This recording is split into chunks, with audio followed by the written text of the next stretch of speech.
13 and it is really flying by. It's really cold here today in England, and I'm seriously looking at the sky and thinking that we might have some snow at some point. It's very white, so we'll see.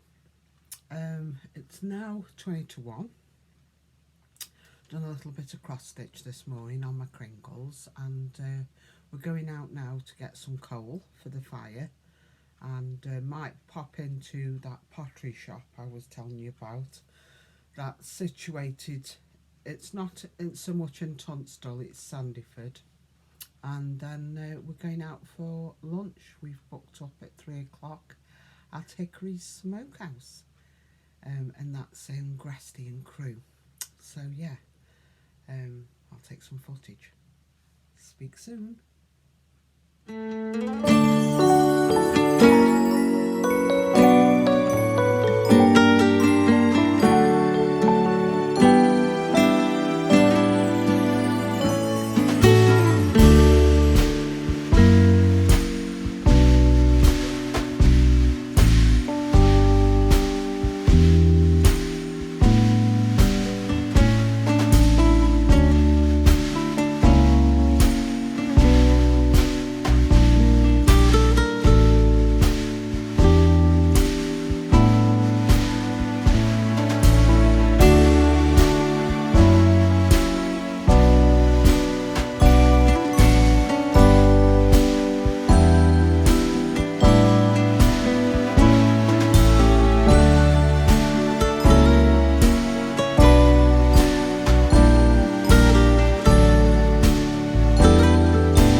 So hello and welcome to day 19.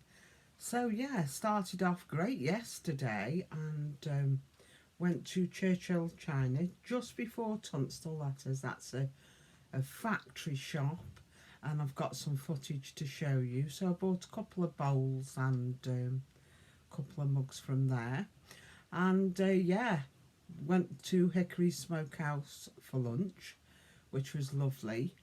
I really enjoyed that, and then a bit later on that night I took Paulie with my tummy. So yeah, that sometimes happens with me. Nothing to do with Hickory Smokehouse whatsoever. But yeah, so that put me out of action until just now. It is now what, 4:30 in the afternoon on the 19th, Sunday. So I've been doing a little bit of cross stitch and chilling because my head's still hurting. But yeah, I did receive yesterday a little parcel in the post, as one does. So it's from Liberty Bell. It's always a move when I get from Liberty Bell. And these are the remainders of those autumn patterns, because I joined the autumn club late. So those are the remainder of the patterns she sent me. These two patterns from Buttermilk Basin, which are purchased from Liberty Bell. You can as well, it's an online shop. Now, but I took these patterns with me to the workshop with the good intention of buying the required fabrics for this project. However, there was quite a bit of fabric to buy. So, to be fair to Sue, because, you know, it was the end of the workshop and it would have added another extra hour for her to cut out the bits and bobs. And she does it as economically as she can. So she just doesn't, you know, cut out this and cut out. She really does it as economically as she can. So I said to Sue, I said, well, I'll tell you what, because she had another pattern, if you can cut me out the fabric and then just bill me and send me the fabric, that would be great. So this come in the parcel as well. And these are the proper wool fabrics that are required for the project. So I thought, let's have a little shufty and see if I can make it up. I've been dying to get into this, so let's see how we go. So this is me tracing out the pattern. So the pattern in the kit is already been reversed.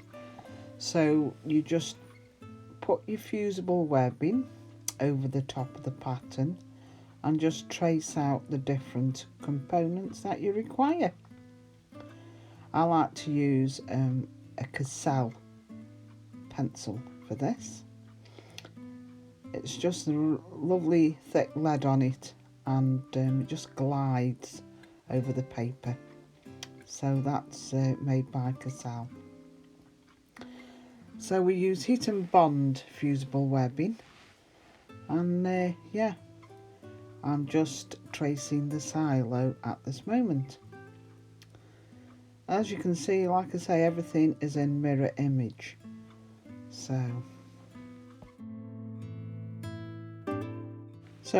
once I've drawn the components required, I start to cut the shapes out, and I always leave a 2/8, approximately that 2/8 of an inch margin around the actual shape. This is so when I fuse it to the fabric, I then cut on the line, and that ensures that glue goes to the edge of the fabric. Now here I'm just showing you a bit of a thrifty way, because you don't want all the heat and bond, say, you know, on a big patch of fabric. So this is the Christmas tree. So I've just cut some other shapes out of the centre, because that doesn't matter. All I want is, you know, the heat and bond really around the edges. So that's just a little, you know, tip for saving your fusible webbing, because it is expensive. So now I am ironing, you know, fusing the webbing to the fabric. This particular piece is the actual barn. So I'm giving it a good press. This is with a dry iron. Okay. And then what I'll do is I will cut out on the line, you see. And then that will be that shape cut out ready. So you see the stickiness of the webbing will go to the edge. So now that's done, I'm now just going to pull the backing off the fusible webbing off. And that shiny residue, you see, is the glue. So you understand now why I don't need all that glue on that fabric. So I've already gone and cut out the background, the oval, and the black is the sky, and you can just see a bit of snow there. And I've machine appliqued around the edge. So I'm now going to pop the barn down where I think it should go. Now I'm not going to iron this on just yet, I'm just going to pin, because there's quite a lot of pieces and I just want to make sure my placement is correct. When I'm happy with placement, that's when I will iron over the top. and fuse it. So here I'm cutting out the windows for the barn, and this now is my favourite part, when I start to put the picture together, and you can see it comes together quite quickly. So, well, that's the placement, that isn't the sewing.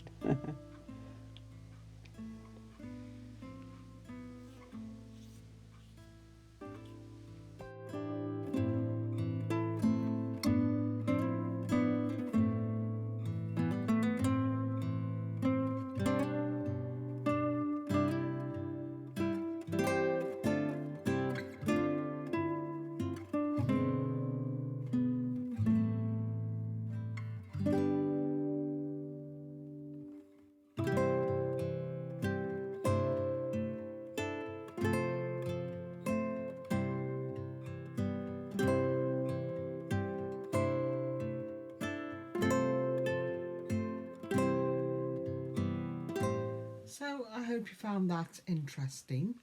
It is now 12:30 at night and I'm getting tired, so I'm going to leave that little mini project at that stage and carry on with that tomorrow, putting the rest of the pieces on and appliquing it to the fabric. So I've just put the electric blanket on and I'm going to edit the rest of this video, upload it, and I'll speak to you tomorrow. Until then, bye. Oh, and thank you for watching.